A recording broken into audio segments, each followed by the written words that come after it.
Friends, स्वागत है आपका एक और व्लॉग में। आज हम ट्रैवलिंग का व्लॉग है। हम यात्रा कर रहे हैं बिहार से सिलीगुड़ी की, और आप देख रहे हैं सामान पैक हो रहा है। लगभग हो चुका है। ये अपनी गाड़ी है, वो सुमो है, उससे नहीं जाएंगे और इससे जाएंगे I-10 से। तो पैकिंग हो गई है और अब हम लोग जल्द ही निकलेंगे। तो इन फूलों को छोड़ के, इस वातावरण को छोड़कर जाना अच्छा तो नहीं लग रहा है, पर जाना तो होगा ही। और आज फॉग भी बहुत है, बहुत ठंड भी है, तो अभी थोड़ी विजिबिलिटी इम्प्रूव हुई है। क्या लग रहा है, सही हो गया सामान? सामान सही है। सामान सही है और ये हमारे साथ अनिमेश हैं। नमस्कार। सामान सेट हो चुका है, डिक्की लॉक हो गई है, थोड़ा बहुत और बाकी है, तो हम वो लेकर निकलेंगे। मिलते हैं फिर आपसे। तो ये है आंवले का मुरब्बा है, ये आंवले का च्यवनप्राश है। इसमें आप देख रहे हैं घी है, और इसमें लहसुन का अचार है, इसमें मिर्ची का अचार है, इसमें दाल है, इसमें कुछ कुछ छोटी मोटी चीज़ें हैं। सब का सब ऑर्गेनिक है। और ये जो है वो ये सरसों का तेल है जो पिराया गया है कल ही, और इसको लेकर के जाएंगे और निकलेंगे बस अब। तो हम लोग निकलने वाले हैं, और ये हमारी पीछे सरसों लगी हुई है, और हम जाएंगे। Thank you. गुलाब का फूल हमें मिला है। हमारा अपना गुलाब है, बहुत सारे लगे हुए हैं। ये बेल है, और हम लोग निकलेंगे। देखिए ये भी हमें आया है, और ये है। तो बस हम लोग अब निकलेंगे। थोड़ा आइडल कर देते हैं, आपको करने की ज़रूरत नहीं है। मेरी गाड़ी पुरानी है, 2011 की है, तो हमें आइडलिंग की ज़रूरत होती है। आपको ऐसी कोई ज़रूरत नहीं होगी, आपको अपनी गाड़ी में आइडलिंग करने की ज़रूरत नहीं है। तो हम लोग निकलेंगे। यस, तो हम लोग अब निकल रहे हैं, और गांव के रास्ते तो संकरे होते ही हैं। बात आप सही बोल रहे हैं। हमने दोस्तों गाड़ी को आइडलिंग किया है, क्योंकि ये 2011 की गाड़ी है और I-10 है। आपको जो है वो ज़रूरत नहीं होगी आइडलिंग करने की। अपनी गाड़ी में, नई गाड़ी में ज़रूरत नहीं होती है।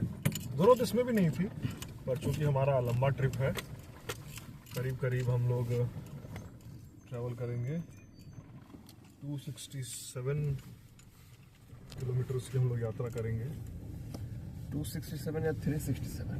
267 किलोमीटर्स की हम लोग यात्रा करेंगे। 267, और उसके बाद मैं फिर आगे जाऊंगा सिलीगुड़ी से गैंगटॉक भी, तो वो भी आपको दिखाऊंगा। और ये आप देख सकते हैं हमारे गांव का दुर्गा मंदिर है।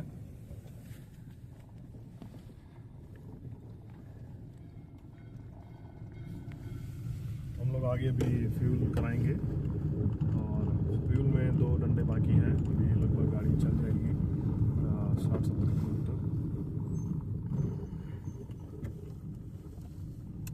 आपके चाचा थे?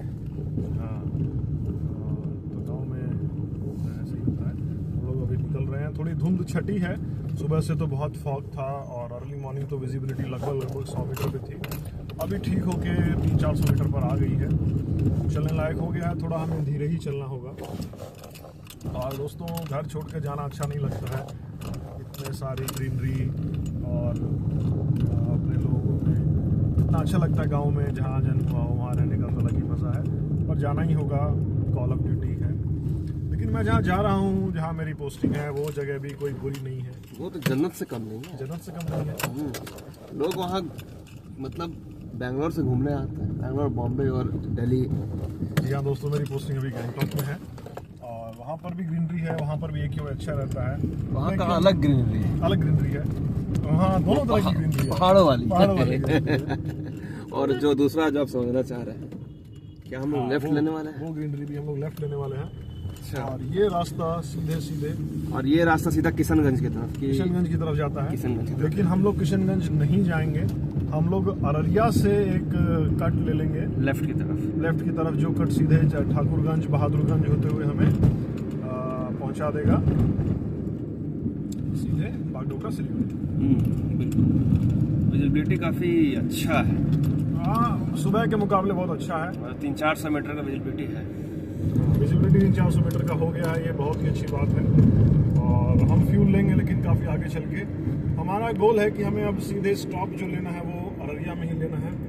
उसके पहले हम स्टॉप लेने की महादेव ढाबा की बात कर रहे हैं क्या? महादेव ढाबे की बात कर रहे हैं, राजधानी महादेव ढाबा, वहीं स्टॉप लेंगे। वो ठाकुरगंज में है और अररिया से भी थोड़ा आगे पड़ेगा, लेकिन देखते हैं। और दोस्तों हमारा टारगेट है, अभी समय हो रहा है लगभग 10:30। हमारा टारगेट है 12 बजे अररिया पहुंचने का, और 12 बजे अररिया पहुंचने का। और हमारा टारगेट है 3 से 4 के बीच में हमें। तो अगर हम लोग 12 बजे अररिया पहुंच जाएंगे तो वहाँ से 2 ही घंटा सिलीगुड़ी है। 2 ही घंटा सिलीगुड़ी है। लेकिन अगर हम खराब मौसम भी कंसिडर करें तो हम 12 बजे अररिया पहुंचे अगर 3 बजे तक हमारा टारगेट है कि हमें सिलीगुड़ी पहुंचना है।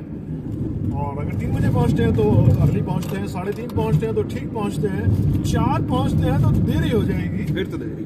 और उसके बाद हमारा नेक्स्ट प्लान तो बताइए। नेक्स्ट प्लान है हमारा मोनेस्ट्री जाने का है, वॉक करते हुए जिस सिलीगुड़ी में मैं पहले रहता था और निवेश भी वहीं रहते हैं, तो हम वो भी आपको दिखाएंगे। तो स्टे ट्यून दोस्तों। और रास्ता है तो एक बात जान लेनी है ड्राइव करने में कि जिनको जल्दी थी वो चले गए। वाह। तो आराम से चलना है, कोई जल्दबाजी किसी प्रकार की नहीं करनी है। और अपने मन से ये ख्याल निकाल देना है, मैं तो पहाड़ों में रह रहा हूँ तो मेरे मन से तो निकल ही गया है, आप भी अपने मन से निकाल दीजिए कि मंजिल जैसी कोई चीज होती है। चाहे यात्रा हो, मंजिल पर पहुंचना जरूर होता है, पहुंच ही जाएंगे, बात तो सही है। लेकिन जो रस है ना वो यात्रा का जो मतलब समय जो है, खासकर पहाड़ों में बहुत अच्छा होता है। मंजिल से ज्यादा सुंदर जो है आपका समय कटता है यात्रा को एंजॉय करते हुए। और देखिए आप गांव में देख सकते हैं लोग पूरा लिए किस तरह से ट्रैवल करते रहते हैं। तो अब नेशनल हाईवे बन गया है तो बहुत आसानी हो गई है। और जो कहते हैं ना विकास की पहली सीढ़ी क्या है, कैसे हम समझेंगे कोई जगह हल्की भी विकसित हुई है कि नहीं। सबसे पहले होता है मेटल्ड रोड। लेकिन यहाँ पैचेस काफी ज्यादा दिख रहे हैं। पैचेस ये तो अब भारत सरकार ही इसका जवाब दे सकती है। इतने पैचेस हैं इस सड़क पे। और पैचेस की प्रॉब्लम क्या है कि वो नॉर्मल सड़क से 2-2, 3-3, 4-4 सेंटीमीटर भी उठा कर बना दिए गए। तो वो एक तरह से पैच तो है, लेकिन वो ब्रेकर का काम करते हैं, तो बहुत दिक्कत है। हमारा रफ्तार अच्छा है, 70 की रफ्तार पे हम लोग क्रूज कर रहे हैं। 70 की रफ्तार पे क्रूज कर रहे हैं। और दोस्तों इससे तेज चलाना, मैं चला सकता हूँ 90 तक भी चला सकता हूँ, बेवकूफी है। लेकिन वो कोई पर्पस हमारा सर्व नहीं होगा। हमारे पास कोई टाइम का किसी तरह का क्रंच नहीं है। हम लोग आराम से 70-80 स्पीड रखते हुए भी, जो विद इन हाईवे की स्पीड लिमिट्स हैं उसको ध्यान रखते हुए, उससे कम पर चलाते हुए भी हम आराम से पहुंच सकते हैं। और दोस्तों मैं कभी भी बहुत हैवी ड्राइविंग स्पीड के फेवर में नहीं रहता हूँ। मेरा मन आराम से चलते, समय लेके चलिए।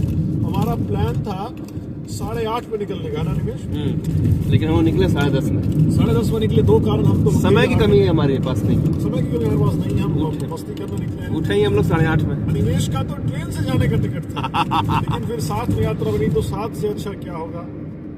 तो ये देख रहे हैं आप, जगह का नाम लोहिया पट्टी है, क्योंकि यहाँ से बहुत सारी इसको लोहियावादी जगह भी कहा जाता है। जब हम फुलपरास जाएंगे, बिहार के चीफ मिनिस्टर जो कर्पूरी ठाकुर थे, जो कर्पूरी डिवीजन लाए थे, वो यहीं से ही MLA थे, फुलपरास से। अच्छा, देखिए कितने बड़े बड़े ट्रक जो है वो इस तरह से साइड पकड़ ले रहे हैं। ये शायद राजस्थान से आ रहा है, RJ 52 इसका है। यहाँ बहुत दोस्तों एक्चुअली हम ट्रेवल कर रहे हैं NH27 पे। ये NH27 पहले इसका नाम NH57 होता था। और ये जो ईस्ट वेस्ट कॉरिडोर है इंडिया का, ये जोड़ता है असम के डिब्रूगढ़ से गुजरात के पोरबंदर को पश्चिम में। क्या बात है, मतलब तो वही NH27 बेतिया से होकर गुजरता है। बेतिया गुजरता है, बिल्कुल सही कहा आपने। और ये यहाँ तक चलते जाएगा, ये पूरा ईस्ट और वेस्ट कॉरिडोर है। इसी रोड पर रहते हुए आप गुवाहाटी होते हुए डिब्रूगढ़ तक भी जा सकते हैं, और इसी रोड पर रहते हुए आप गुजरात में पोरबंदर तक भी जा पाएंगे। ये रोड एक तरह से बिहार की लाइफलाइन है, उत्तरी बिहार की, नॉर्दर्न बिहार की खासकर। तो इसलिए यहाँ पर बड़े बड़े ट्रक्स बहुत ही कॉमन है। और आप देखेंगे कोई उत्तर प्रदेश का ट्रक है, कोई राजस्थान का ट्रक है। और दोस्तों एक बात मुझे समझ नहीं आई, अगर आप समझ पाए तो मुझे बताइएगा। मैंने यहाँ पर बहुत बड़े बड़े ट्रक्स को नागालैंड का नंबर देखा, NL नागालैंड नंबर के बहुत बड़े बड़े ट्रक्स रहते हैं, पर्टिकुलरली जो ऑटोमोबाइल कैरी करते हैं और कुछ करते हैं। ऐसा क्यों है? क्या सिर्फ RTO में रजिस्ट्रेशन अमाउंट ही कम होना है या कुछ और भी कारण है? अगर आप लोग जानते हैं तो मुझे जरूर बताएं। नागालैंड वाले बता पाएंगे। नागालैंड वाले बता पाएंगे। तो अगर कोई हमारा व्यूअर नागालैंड से या किसी पे बात मालूम है तो हमें जरूर बताएं कि ऐसा क्यों हो रहा है। नागालैंड से इतने बड़े अच्छा हो रहा है, लेकिन ऐसा क्यों है कि नागालैंड से सब लोग ट्रक निकाल रहे हैं और यहाँ बहुत कुछ चल रहे हैं। ये पैच वर्क थोड़ा सही रहता ना तो ड्राइविंग का और मजा आता है, और दोस्तों राइड स्मूथ हो जाती है। पैच वर्क होने से रोड एक नज़र में तो आपको बहुत साफ दिखेगा, और गर्मियों में तो मिराज भी क्रिएट हो जाता है तो उतना पता नहीं चलता, लेकिन जब हम चलते हैं तो ये माइलेज को और गाड़ी के सस्पेंशन को और चीज़ों को बहुत इम्पैक्ट करते हैं।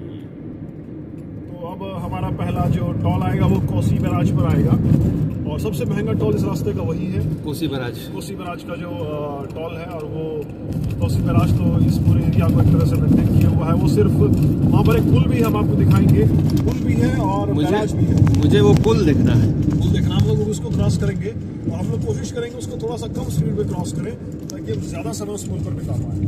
तो वो पुल बहुत ही क्रूशियल है, बहुत ही सामाजिक प्रेशर पॉलिटिशियंस पे डालने के बाद वो पुल बना, बहुत सालों बाद बना, उसकी जरूरत थी। बहुत कोसी में बाढ़ आती थी, कोसी को शोक की नदी कहा जाता है। जो मिथिलांचल के एरिया है, सुपौल है, मधुबनी है, झंझारपुर है, दरभंगा है, मधेपुरा, सब एरिया कोसी के कहर में डूबे रहते थे। क्या हम लोग फुलपरास पहुँच गए? हम लोग फुलपरास पहुँच गए हैं, और फुलपरास जो है चौक है।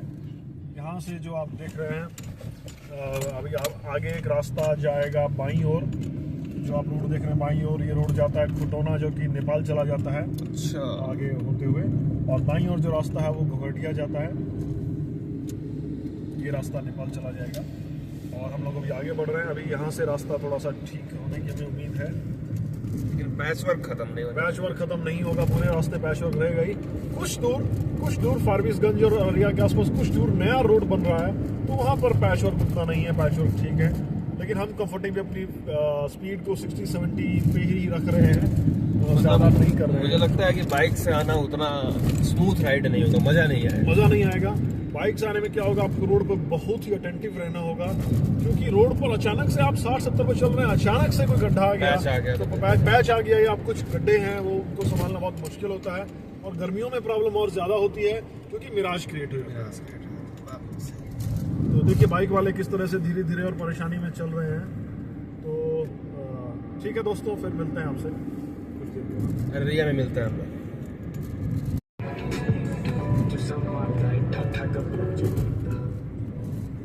ये टॉल है कोसी का, और देखते हैं कितने का होता है। मैं स्क्रीन पर लिख रहा हूँ, आप वहाँ देख पाएंगे कितने का टॉल है।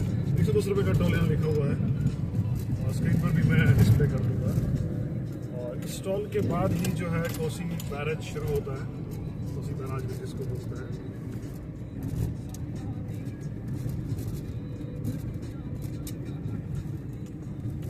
और रोड बहुत अच्छे होते हैं तो हमें टॉल देने में प्रॉब्लम उतनी नहीं होती, लेकिन अब टॉल महंगा हो गया है, लगभग 2 रुपये किलोमीटर टॉल पड़ता है। और थोड़ा ज़्यादा है कुछ। अभी तो टॉल पास आ गया है तो कम हो गया है। मैंने हालांकि टॉल पास नहीं लिया हुआ है। टॉल पास किसको मिलता है? टॉल पास कोई भी ले सकता है। उसमें क्या है कि कितना किलोमीटर का? 3 किलोमीटर का रेंज नहीं, 1 साल के लिए वैलिड है। 3000 रुपये का टॉल पास है, और मैक्सिमम आप जो है उसमें 200 बार टॉल क्रॉस कर सकते हैं। कोई सा भी नहीं, मतलब कुछ टॉल हैं जो उसमें एग्जाम्प्ट है, स्टेट गवर्नमेंट जहाँ टॉल कलेक्ट करती है। नेशनल हाईवे अथॉरिटी के जितने भी टॉल हैं वो सारे उसमें, यानी आपको लगभग 15 रुपये पर टॉल पड़ेगा। तो कहीं अगर ट्रिप पे जाना है तो लेना सही है। मैंने तो इसलिए नहीं लिया हुआ है क्योंकि मेरी गाड़ी में अभी 6 मंथ्स ही बचे हुए हैं, फिर मुझे इसको एक्सटेंड कराना होगा, उसके बाद लेंगे। और आप देख सकते हैं ये बिल्कुल नया रोड बना है, बल्कि रोड बन ही रहा है। नहाई के लोग देखिए काम कर रहे हैं। NHA के लोग बिल्कुल काम कर रहे काम कर रहे हैं। और ये हैं। रोड ये रोड काफी मक्खन जैसा लग रहा है। ये रोड बहुत अच्छा, अगर ऐसा रोड हो तो मेरा कहना है इंडिया से पॉल्यूशन की प्रॉब्लम 30 से 35% कम हो जाएगी अगर रोड अच्छा हो तो। क्योंकि रोड अच्छा होगा, क्लच नहीं दबेगा, एक्सीलेटर नहीं दबेगा, तो क्रूज कंट्रोल लगा पाएंगे या आराम से चला पाएंगे, तो अपने आप ही अच्छा हो जाएगा। क्या ये कोसी का बराज शुरू हो चुका है? उसी का बराज बिल्कुल, हम लोग कोसी बराज के ऊपर है, आप देख सकते हैं। इनफैक्ट हम लोग क्रॉस कर रहे हैं कोसी को। अगर आप इधर उधर देखना चाहें तो कुछ दिखेगा नहीं क्योंकि फॉग है, फॉगी वेदर है। हाँ। लेकिन शायद नॉर्मल पुल है, बराज नहीं है। बराज वो पुल है जो आप देख रहे हैं ना, वो वो है वो जो लोहा आप देख रहे हैं उसके नीचे बराज है, वो रेलवे का पुल है। और उसके हाँ, इसके नीचे बराज। हम लोग बांध पर ही चल रहे हैं, बांध पर ही पुल बना हुआ है। तो यहाँ गेट्स भी हैं जो रेगुलेट होते हैं। और ये ब्रिज बनने से इस पूरे रीजन में बहुत ही राहत की बात हुई है, नहीं तो पहले बहुत दिक्कत थी। मतलब एक छोर दिख नहीं रहा फॉग में। हाँ, बहुत लंबा पुल भी है ये, इसमें लाइट्स भी लगी हुई हैं लेकिन अभी ऑन नहीं है। और पुल बहुत क्रिटिकल इंफ्रास्ट्रक्चर होते हैं, तो काम हो रहा है। ये बहुत अच्छा लगता है देख करके जब ऐसे इंफ्रास्ट्रक्चर बन जाता है। ये रेलवे पुल जो बन गया तो यहाँ से मधुबनी से अब सहरसा तक भी ट्रेन चलती है इसी पुल की। और यहाँ पुल पर रोड भी बहुत अच्छा है, काफी लंबा पुल है, मतलब बहुत लंबा पुल है। कोसी नदी भी छोटी सी हो गई। नदी तो कोसी तो बरसाती नदी है। और कोसी के साथ प्रॉब्लम क्या है कि कोसी जो है वो अपना कोर्स बदल लेती है, अपना रास्ता कोसी बदल लेती है। और यहाँ आते आते कई बार तो 100 मीटर रास्ता इसका चेंज हो जाता है। 100 मीटर, 120 मीटर, 90 मीटर इसका रास्ता चेंज रहता है। तो इसलिए दिक्कत है कोसी को लेकर के।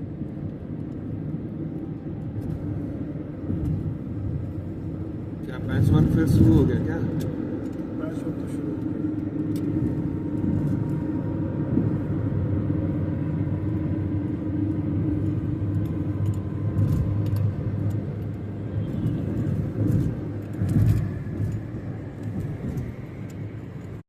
नागालैंड का नाम ले रहे थे पिछले थोड़ा देर पहले, और ये वाकई में नागालैंड का ट्रक दिख भी गया। और यही मैं जानना चाह रहा था कि हम उस पर देखेंगे ऊपर एड्रेस जो है न्यू सदाब मोटर्स लिखा हुआ है नियर। का। हाँ, मतलब ये देख रहे हैं, और नंबर जो है नागालैंड का है। क्या कहना चाहेंगे आप? क्या कारण है इसका कि कंस्ट्रक्शन बड़े बड़े ये सब जनरली नागालैंड का नंबर होता है? तो कोई अगर जानते हैं तो बताएं जरूर। बिल्कुल। दोस्तों, हमारे सामने एक ट्रक चल रहा है, ब्रिज सुंदरी। ब्रिज जो क्षेत्र है वो मथुरा वृंदावन और आसपास एरिया को कहा जाता है। जिस पे नीचे ट्रकों की शायरी तो फेमस है, लिखा हुआ है, नीम का पेड़ चंदन से कम नहीं, हमारा आगरा लंदन से कम नहीं। वाह वाह वाह, क्या बात है। ये देखिए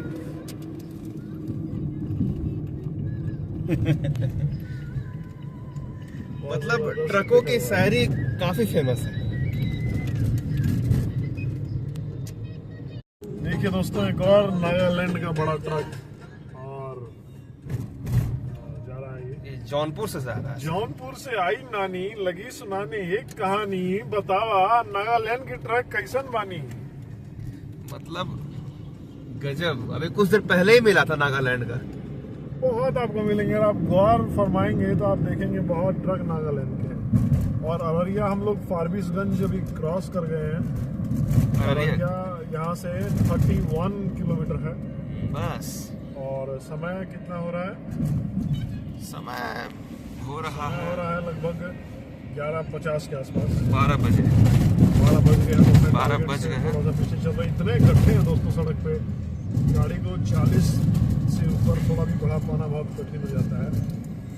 नीतीश कुमार जी से अनुरोध है कि अगर उनके पास ये वीडियो पहुंचे तो जरूर देखें, क्योंकि हो सकता है कि उनके लेटर लिखने से NHA वाले जग जाए। और एक बात हमें जानना बहुत जरूरी है दोस्तों कि वेहिकुलर एक्सीडेंट्स एंड पॉल्यूशंस का एक बड़ा कारण खराब सड़कें भी हैं। बिल्कुल। सिर्फ खराब ड्राइविंग नहीं है, खराब सड़कें भी कारण है, इसको और हम स्वीकार नहीं करते। और एक्सीडेंट का मैक्सिमम जो रीजन है, आप एकदम सही बोल रहे थे। और ये एक और नागालैंड का ट्रक है।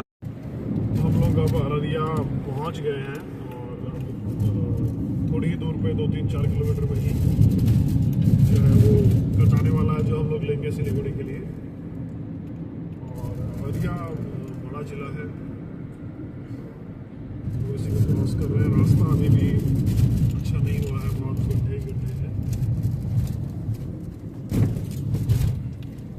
काफी रफ ड्राइविंग हो गया। ड्राइविंग हो गया गड्ढे के कारण और उस ट्रैक्टर के कारण। और अब देखिए रास्ता स्मूथ होता है तो अलग मजा है चलाने का। फॉग दोस्तों अभी तक मिटा नहीं है, मतलब फॉग सुबह से कायम है। फॉग कायम है। थोड़ा विजिबिलिटी बढ़ गई है। वो तो दोपहर 12 बज रहा है, इसीलिए 12 बज रहा है दोपहर, इसलिए विजिबिलिटी बढ़ गई है। लेकिन कुल मिलाकर कोई खास मौसम में कुछ ये यूपी का ट्रक बेहतर नहीं हुआ है। और हम लोग अब वो जल्दी ही कट ले लेंगे। वहां से जो रास्ता है दोस्तों, वो उसी का तो इंतजार है। उसी का रास्ते का इंतजार है। उसी रास्ते का इंतजार है। वो जो अंतिम जो 125 किलोमीटर है, वो रास्ता बहुत अच्छा है। वो बहुत सुंदर रास्ता है। सुंदर भी है, विजुअल्स भी अच्छे हम आपको भी दिखाएंगे। और चलाने में भी रोड बहुत स्मूथ है। उस रोड पे चलाने में मजा आएगा, गाड़ी का माइलेज भी अच्छा होगा, विजुअल्स भी अच्छे हैं, हम काफ़ी रिलैक्स होकर चला पाएंगे। मेरी गाड़ी मैनुअल है तो यहाँ पर थोड़ा सा हमें ध्यान देना होता है कि बार बार गियर स्विच करना और ये सब। ये केस अच्छा, ये वेस्ट बंगाल का ही।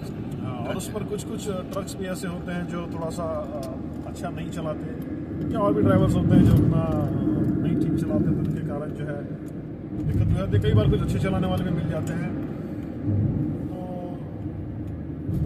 शायद वो रास्ता अब आने ही वाला है। यहाँ से लेफ्ट लेना है, ध्यान रखिएगा। हाँ, यहाँ से लेफ्ट लेना है, वो रास्ता अब आने ही वाला है। ज़्यादा दूर नहीं है, ज़्यादा दूर नहीं है, बोर्ड भी लगा हुआ है। मैं इस रास्ते पर पहली बार आया हूँ, तो यहाँ से अच्छा रोड शुरू हो जाता है।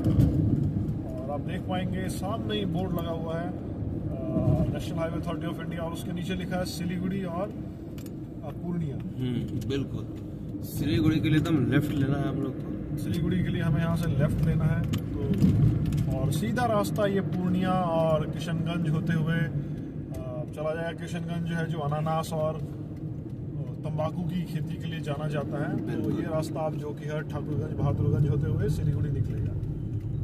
और इस रास्ते पर हैबिटेशन कम है। इस रास्ते पर मैं जब आ रहा था तो मैंने वहाँ से काफ़ी पाइनएप्पल लिए थे घर के लिए।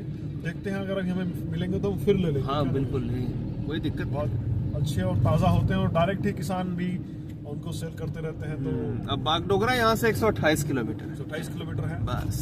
तो बागडोगरा पहुँच गए, तो हम लगभग एक तरह से पहुँच ही गए। बागडोगरा का अर्थ तो सिलीगुड़ी ही हो। सिलीगुड़ी हो गया।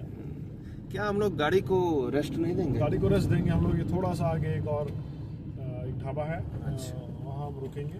या फिर ठंडा है तो इंजन अपना ठंडा है, ऐसा कुछ तो। हाँ, ऐसा भी है। ऐसा ही कौन ऐसा भी है, और उतना रेस्ट की जरूरत भी नहीं है अभी। ठंडा भी है, और लेकिन हम रुकेंगे। सिर्फ गाड़ी को ही नहीं, खुद को भी तो रेस्ट चाहिए। बिल्कुल। 150 किलोमीटर से ज़्यादा हमें इतना क्यों ड्राइव करना, आराम से करेंगे। ड्राइविंग एक फन है दोस्तों, और इसको एक हॉबी के रूप में, एक मज़े के रूप में चलाएं। किसी तरह के प्रेशर में ड्राइव ना करें। तो देखिए अब हम सिटी ट्रैफिक से गुजर रहे हैं।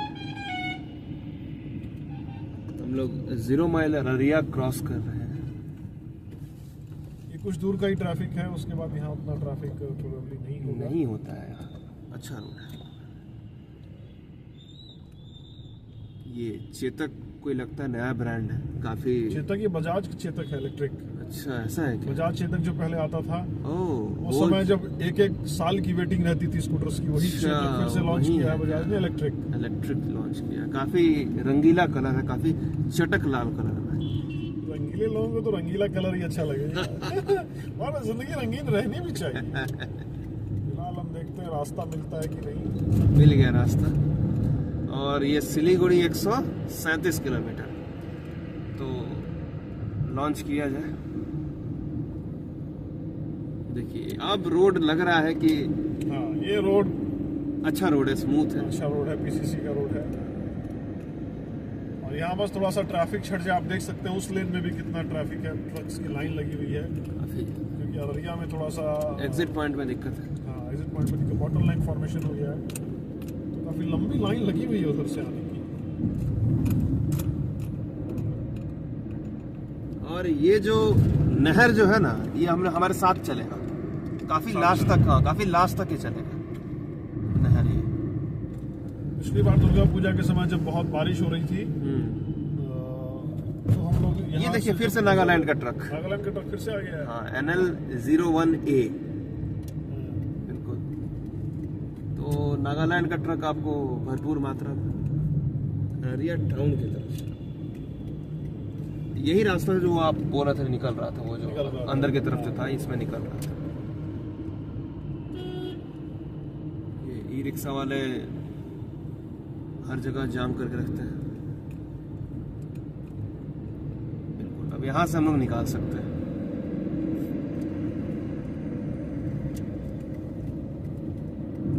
देखिए यहाँ तक ट्रक की लाइन लगी हुई है। अब यहाँ से रास्ता हमें थोड़ा साफ और खाली मिलने की उम्मीद है, हम आराम से चल पाएंगे।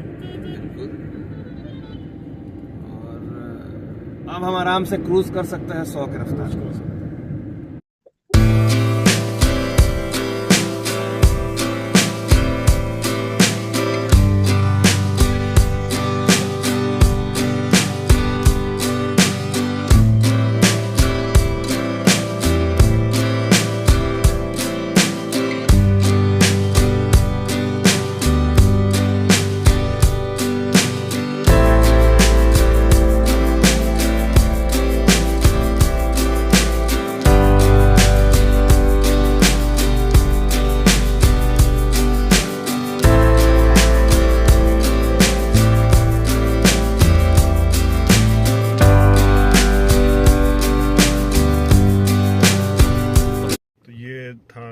गाइस ढाबा, राजस्थानी ढाबा, राजस्थानी ढाबा जो लेकिन है ये किशनगंज जिला में, किशनगंज जिले में है।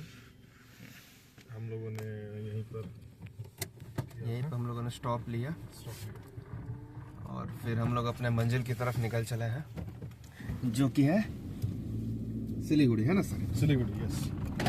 अब हम लोग सीधे रुकेंगे डिकैथलॉन, जो कि शायद सिटी सेंटर मॉल में है। रुक जाइए। और आपको लग रहा होगा हम अपोजिट डायरेक्शन में क्यों जा रहे हैं, क्योंकि यू टर्न नहीं है। यू टर्न नहीं है, एक मिनट, मतलब काफी आगे तक यू टर्न नहीं है, और हम रॉन्ग साइड चल के कोई नियम को बिना बात तोड़ना नहीं चाहते हैं, तो हम थोड़ा सा जाएंगे और आगे से यू टर्न लेंगे। ज़्यादा दूर नहीं, आधा किलोमीटर होगा। काफी तेज धूप निकल गई। देखिए हम लोग सुबह निकले थे, इतना धुंध था, एकदम धूप का नामो निशान नहीं था कि धूप निकलेगा, और मुझे उम्मीद था कि सिलीगुड़ी में पक्का गर्मी पड़ रही होगी। और सिलीगुड़ी के पास आते आते एकदम तेज धूप का सामना, और लगता है कि बंगाल एंट्री करते करते जैकेट और फ्लीस भी खोलना पड़ेगा। हालांकि अभिषेक सर ने अपना जैकेट उतारना पड़ा है, क्योंकि इतनी गर्मी। रास्ते में आता है एक रेजिस्टेंस सर्विस एरिया, 500 मीटर में आपको दिखाते हैं कि कैसा होता है रेजिस्टेंस सर्विस एरिया। और हम आगे चलेंगे, उस एरिया में क्या होगा, आप अपना गाड़ी से अगर आ रहे हैं तो पार्क कर सकते हैं, और वहाँ पर अगर आप शाम के समय आएंगे, रात के समय, तो लाइटिंग भी रहती है, प्रॉपर लाइट होती है, और वहाँ पर आप रोक सकते हैं। अगर आप खाना वाना बनाना चाहते हैं तो भी बना सकते हैं। एक प्रॉपर एरिया है। शायद वहाँ पर पेट्रोल पंप भी होगा कि नहीं, पता नहीं, देखना होगा। बाय प्रोविज़न तो होता है। एरिया आ गया है, तो यही एरिया है, हम लोग इधर से इसका विजिट लगा लेते हैं। पेट्रोल पंप है पर चालू नहीं है, और आप देखेंगे आपको यहाँ पर जलपान की रेस्टोरेंट और सब मिलेगा। हालांकि सब कुछ भी इसमें से जो है वो वर्किंग कंडीशन में नहीं है, लेकिन यह है कि यहाँ पर कार पार्किंग, बस पार्किंग, ये सब अवेलेबल है, यानी आपके पास खाली स्पेस अवेलेबल है। और हाँ, इसमें लाइट रहती है। यहाँ हेलीपैड भी है, यहाँ एक हेलीपैड हाँ। भी है कि इमरजेंसी प्रोविजन के लिए। रात में यहाँ लाइट रहती है और आप यहाँ पर रुक सकते हैं, चाहे तो देखिए हम पूरा एरिया आपको विजिट करके दिखा रहे हैं। आराम से देखिए हेलीपैड है और लिखा तो वो है कि डॉर्मेट्री भी है, परंतु डॉर्मेट्री शायद इसमें एक्टिव नहीं हो, तो यहाँ कोई व्यक्ति नहीं है जिससे आप बात कर सके, कोई इंस्टीट्यूशन जैसा कुछ यहाँ। और यहाँ दो हेलीपैड है, देख रहे, एक हेलीपैड यहाँ भी है, एक एच यहाँ भी है, तो आप यहाँ पर आराम से अपनी गाड़ी लगा सकते हैं। आप हेलीपैड भी, आप हेलीकॉप्टर भी लैंड करा सकते हैं अगर आपके पास है तो। तो हेलीकॉप्टर हम यहाँ क्यों लैंड, हम तो अपने स्टेशन पे ही चले जाएंगे। तो यहाँ पर आप आराम से रुक सकते हैं, लाइट रहती है प्रॉपर, देखिए बड़ी बड़ी लाइट्स लगी हुई है, आज चलती भी है लाइट में, मैंने देखा है चलते हुए भी है लाइट को। यहाँ पर आप आराम से अपना खाना पीना बना सकते हैं, खा सकते हैं, खाना पीना बना सकते हैं, आराम से बना सकते हैं, प्रॉपर स्पेस आप इसको यूटिलाइज कर सकते हैं। और ये पड़ता है आपको ठाकुरगंज के आसपास, ये है ग्वाल बस्ती, यहाँ लिखा बस्ती है, प्रॉपर प्लेस का नाम है जहाँ ये एग्जैक्टली पड़ता है। और यहाँ पर आप रुक सकते हैं और अपना फैमिली है तो खाना पीना, बड़ी गाड़ी है जैसे भी है, कुछ लोग होते हैं ना कैरावैन टाइप चलते हैं, खाना पीना गाड़ी में रखते हैं, तो वहाँ आप रख सकते हैं, आराम से बना सकते हैं। इसके लिए बहुत अच्छी जगह है, बहुत बड़ी है, बहुत और किसी तरह का कोई चार्ज भी यहाँ मुझे नहीं लगता है, हालांकि व्यक्ति ही नहीं है कुछ पैसा वसूल करने वाला, तो चार्ज किस बात का, ये बात सही है। कोई फैसिलिटी नहीं है तो उस तरह से आपको कोई दिक्कत होगी नहीं। ये मैंडेटरी है बाई लॉ, हाईवे पे सब होना ही चाहिए, इसलिए बनाया हुआ है। और उस तरफ रोड का कंस्ट्रक्शन चल रहा है, ये रोड ठीक कंडीशन में ही था लेकिन फिर भी इस पे रोड पे कंस्ट्रक्शन चालू है, तो ये बहुत अच्छी बात है कि रोडों का इंफ्रास्ट्रक्चर सुधर रहा है। तो हम लोग अभी आराम से चल रहे हैं, अभी धूप बहुत अच्छी आ गई है और एकदम गुनी धूप है, मीठी मीठी धूप है। हमने वहाँ होटल पर रुककर चाय भी पी, बहुत अच्छा लग रहा है। पाडोगरा से 52 किलोमीटर है यहाँ से, तो मुझे लगता है कि हम 1 घंटे से भी कम समय में इंक्लूडिंग ट्रैफिक शायद वहाँ पहुँच जाएंगे। और मैं तो कहूंगा ये जो जियो का पेट्रोल पंप है, जियो और बीपी, हाँ, यहाँ पेट्रोल ना ले, क्यों ना ले, यहाँ क्या दिक्कत है? यहाँ कुछ देर पहले हम लोग गए थे पेट्रोल लेने के लिए, हाँ, तो बोला कि 2 रुपए सस्ता दे रहे हैं, कितना दे रहा था? 106.6 प्राइस है बिहार में, वहाँ पे 104.6 का दे रहा था, 104.6 नहीं, 2 रुपए प्रति लीटर कम दे रहा था। हाँ, लेकिन दिक्कत क्या थी कि वहाँ पे वो डेंसिटी ऑफ पेट्रोल नहीं दिखा रहा था, तो पेट्रोल, हाँ, तो पता नहीं चल रहा था कि कितना प्योर है पेट्रोल, कितना सही है, ज्यादा कुछ मिक्सिंग में नहीं है। कितना होना चाहिए डेंसिटी? मतलब अगर आपको अच्छा माइलेज वगैरह चाहिए, अपने गाड़ी को सही ढंग से रखना है, तो कोशिश कीजिए कि 750 से ऊपर डेंसिटी जहाँ हो जिस पेट्रोल पंप पे, उससे आप पेट्रोल ले, वो सही रहेगा आपका। तो 750 से नीचे हो और अगर हम छोड़ सकते हो या कुछ देर बाद ले सकते हो, हाँ। क्या नहीं लेना चाहिए? नहीं, तब मत लीजिए। हाँ, अगर बहुत इमरजेंसी है कि गाड़ी एकदम चलने लायक नहीं है, तो कुछ दूर का ले लीजिए, ताकि अगले पेट्रोल पंप पे आप उसको पुनः फिल करा सके। और हमने तो लिया, उसमें 761 था। क्या सुबह के समय डेंसिटी थोड़ी ज्यादा होती है? कह सकते हैं, लेकिन ज्यादा फर्क नहीं आएगा, 10% का फर्क आएगा, खूब से खूब फर्क आएगा। तो अमूमन उसकी डेंसिटी मुझे लगता है कि 755 से ज्यादा ही थी, तो पेट्रोल आपने अच्छा लिया है। अच्छा, क्या फायदा है अच्छी डेंसिटी का पेट्रोल लेने से? माइलेज अच्छा मिलता है, धुआं कम देता है, और आपके इंजन के लिए सबसे बेहतरीन होगा। तो हम लोग खासकर माइलेज फोकस पर्सन है, माइलेज थोड़ा मिलना चाहिए, माइलेज भी मिलना चाहिए। और दूसरी बात की, अगर डेंसिटी कम है तो उस हिसाब से दाम भी कम लेना चाहिए, लेकिन दाम तो उतना ही ले रहे हैं। तो जियो बीपी वाले में कितनी डेंसिटी थी? वो बोल रहा है कि डेंसिटी यहाँ नहीं लिखा हुआ है, रियल टाइम डेंसिटी यहाँ नहीं लिखा हुआ है, हमने चार्ट पेपर पे लिख के रखा। तो चार्ट पेपर पे खुद से मार्कर से लिख के, खुद से मार्कर से लिख दिया। ये तो पागल बना रहे थे हम, पागल बना रहे थे। हाँ, तो आपका जो एक्सीलेटर है उससे पोजीशन नहीं हटना चाहिए, समझा ना? तो आप अपने गाड़ी से पोजीशन मत हटाइए, इनफैक्ट एक्सीलेटर से। और वो सामने बहुत सुंदर सा पुल है, मैं आपको दिखाता हूँ, लेकिन बहुत नैरो है ये, थोड़ा सा गड्ढा, और पुल को पार करते हुए खराब रोड ड्राइविंग का एकदम मजा ही किरकिरा कर। ये पुल देखिए किस तरह का डिजाइनदार पुल है, मतलब इतना खराब रोड। अगर इस पुल को कोई बिहार में देखे देखे तो ये लग सकता है कि ये एलियन द्वारा बनाया गया पुल है, ऐसा क्यों लग रहा है आपको? क्योंकि इसका डिजाइन ऐसा है जैसे जुपिटर से लोग जुपिटर के जो जैसे अर्थ के लोग हैं उनको जुपिटर में पहुंचा दिया। जुपिटर वाले को क्या बोलते हैं? जुपिटर वासी? अरे जुपिटर में हिंदी थोड़ी ना चलता होगा। अच्छा, जुपिटेरियंस। अच्छा जुपिटेरियंस। हाँ, ये बात English is the universal language, ऐसा भाव बोलते हैं ट्रम्प। लेकिन ऐसा तो हमने मोदी जी बोल रहे हैं कि Hindi is the universal language. Modi ji को तो अभी बोल रहे हैं, ठीक है, वो बनने में समय है। मोदी जी जब अमेरिका के प्रेसिडेंट बनेंगे इलेक्शन लड़के, मतलब क्या आप मोदी सपोर्टर हैं जब आप अमेरिका के प्रधानमंत्री बना रहे हैं? मोदी को अमेरिका का प्रेसिडेंट बन जाना चाहिए। प्रेसिडेंट के प्रधानमंत्री अमेरिका में क्या होता है? हमको लगता है दोनों में से कुछ नहीं होता। हाँ, राष्ट्रपति होता है। राष्ट्रपति होता है। अच्छा, तो राजा बन जाना चाहिए मोदी जी को। मोदी तो राजा है ही। मोदी राजा है। जब तक सूरज चांद रहेगा, हाँ, तब तक मोदी राजा रहेगा। बस ये तो बात सही काम वो जैसा भी करें वो अलग बात है। है। यार हमें पॉलिटिकल चर्चा में नहीं पड़ना है।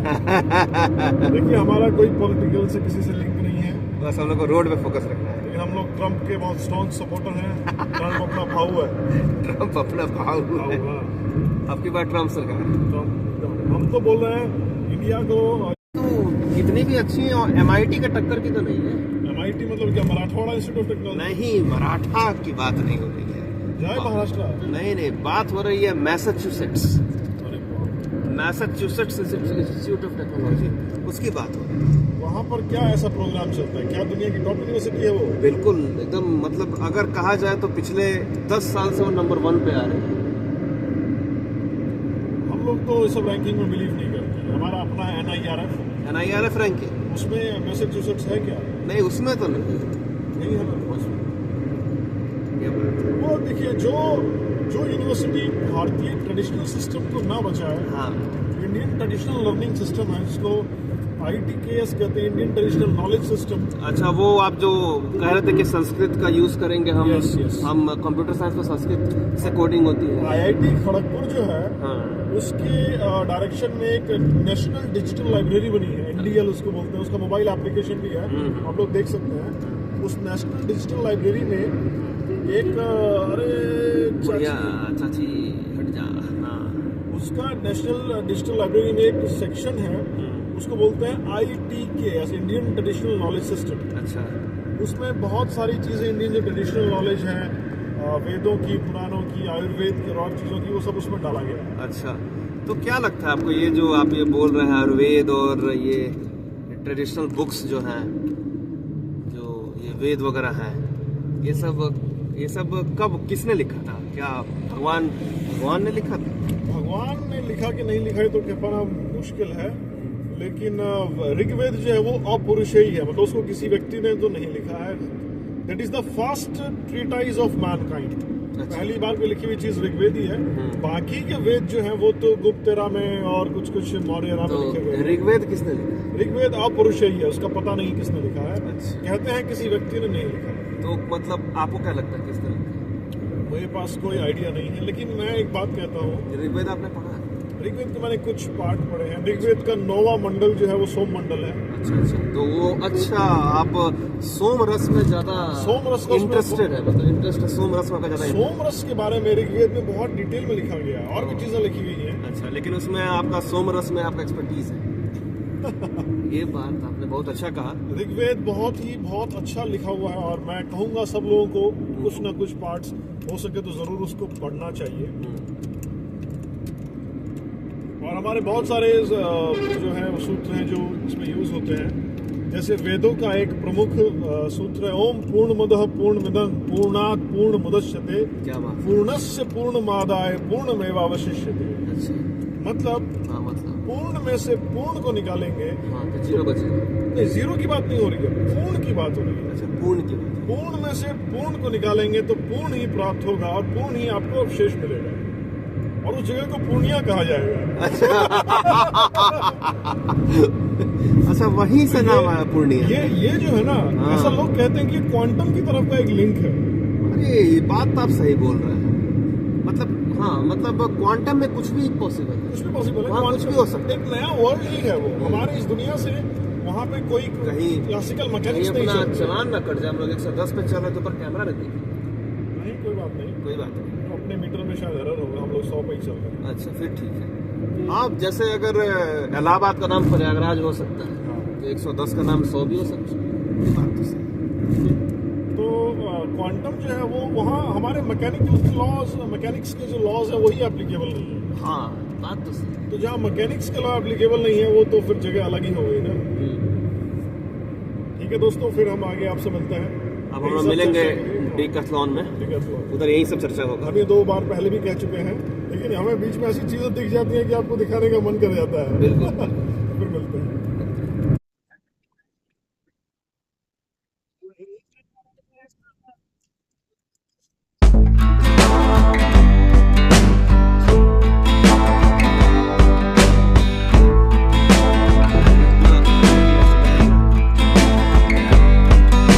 देखो दिल खुश हो जाता है। मतलब मुझे लगा कि सिलीगुड़ी इतना सुंदर जगह है, मुझे इस जगह से बहुत प्यार है। वो मुझे बात बहुत पसंद आई। फिर आपने बोला कि अभी आप पहुंच सकते हैं, घूमने निकलने बहुत सुंदर, आपको अच्छा लगेगा। और वाकई में अभी पहुंच ही निकला और मैं घूम गया और समझ में आया कि क्या चीज़ है।